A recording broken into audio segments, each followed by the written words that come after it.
ডিগবাজি যদিও বা আমাকে নিয়ে কেউ মুভি বানাবে না। আসলে আমি গত ইন্টারভিউতে বলেছি যে আমাকে নিয়ে মুভি বানাবে কে, কার বাপের এত টাকা।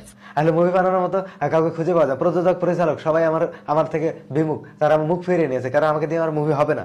কারণ আমাকে দিয়ে মুভি বানিয়ে মানুষকে লস খাবে নাকি? তাছাড়া জমি বিক্রি করে দেখা যাবে যে টাকা পরিশোধ করছে, শুটিং এ যে খরচ সেটুকুই উঠবে না, কারণ আমার সিনেমা কেউ দেখবে না। তারপরে ডিগবাজি নামটা দিলে আমি কিছুটা আশাবাদী সেই মুভি মানুষ দেখবে। তো ধন্যবাদ আমার প্রশ্ন করার জন্য। আচ্ছা আচ্ছা, ডিগবাজি দেখার অপেক্ষায় আছি আমরা। জি ধন্যবাদ। আচ্ছা, আপনাকে যদি অপশন দেওয়া হয় যে আপনি কোন নায়িকাকে বিয়ে করবেন, যেমন ধরুন পরিমণি, পপি, ময়ূরী, মৌসুমী আপু, পূর্ণিমা। আসলে আমি তো বিয়েই করবো না, কারণ গত ইন্টারভিউতে বলেছি যে জাহিদ খান বিয়ে করবে না কখনোই, চিরকুমার হয়ে থাকতে চায়। কারণ সালমান খানের আপনারা দেখেছেন যে আমি সালমান খানকে আইডল মানি। তো সালমান খান বয়স্ক হয়ে গেছে, তারপর কিন্তু বুড়া মানে এক পা কবরে চলে গেছে। তো তারপরে তার বিয়ে করার কোনো নামগন্ধ নেই। তো সেদিক থেকে জাহিদ খান তাকে যেহেতু ফলো করে, কিন্তু বিয়ে আমি করছি না বোন, আসলে আমি বিয়ে করতে চাচ্ছি না। তো এটাই বলবো।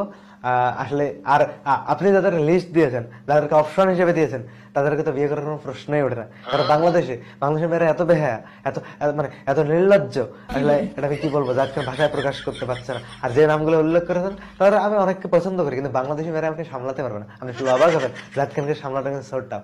তো তারপরে বলে আমি যদি ইন্ডিয়ার কথা বলতেন, তারপর একটা ভাবা আচ্ছা, ধরে নিলাম আপনি ইন্ডিয়ার অনেককেই পছন্দ করেন, তো ইন্ডিয়ার মধ্যে কাকে বিয়ে করতে চাচ্ছেন? আসলে ইন্ডিয়ার মধ্যে কাকে আর বিয়ে করবো? এখন আপনি যেহেতু শুরুতে বাংলাদেশিদের অপশন দিয়েছেন, তো আবার দেন না, আপনি অপশন দেন, সমস্যা নেই। তো আমরা কি সায়ন্তিকাকে ধরে নেব? না না না, এখানে শান্তিকার কথা উঠছে কেন? আরে শান্তিকাকে আমি দুচোখে দেখতে পারি।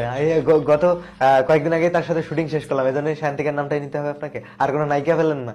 তো আসলে শান্তিকা আমি ছোট মনের চোখে দেখি, আপনি অন্য কোনো, আপনি লো বাজেটের কথা জাহিদ খান এমনিতেই লো বাজেট, আমার নিজেরই কোনো মূল্য নেই। আপনি এমন মূল্যহীন নায়িকার কথা বলছেন, আমার নিজেরই লজ্জা লাগছে। আপনি একটু হাই কোয়ালিটিতে যান না, একটু হিন্দি বলিউডে চলে যান।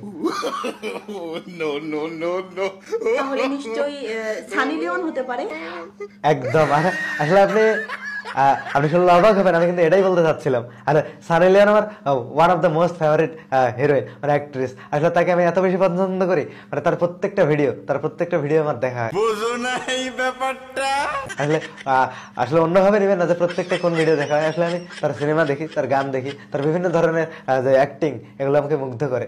তার চাহনি, তার লুকিং, তার এই যে চোখের দিকে, আপনি শুনলে অবাক হবেন, তার চোখের দিকে আমি একটা ভিডিও প্লে করার সময়, তার যখন ভিডিও দেখি, মানে টানা 5 মিনিট ধরে দেখে থাকি পজ করে, মানে এত বেশি তাকে অসম্ভব সুন্দর লাগে। তো সানি লিওনকে হলে একেবারে বিয়ে করতে আমি এক পায়ে রাজি, আসলে যে কোনো সময়, যে কোনো মুহূর্তে। উপরে ঠেলা দেন না ভাই, একটা শেয়ার একটা লাইক ভাই।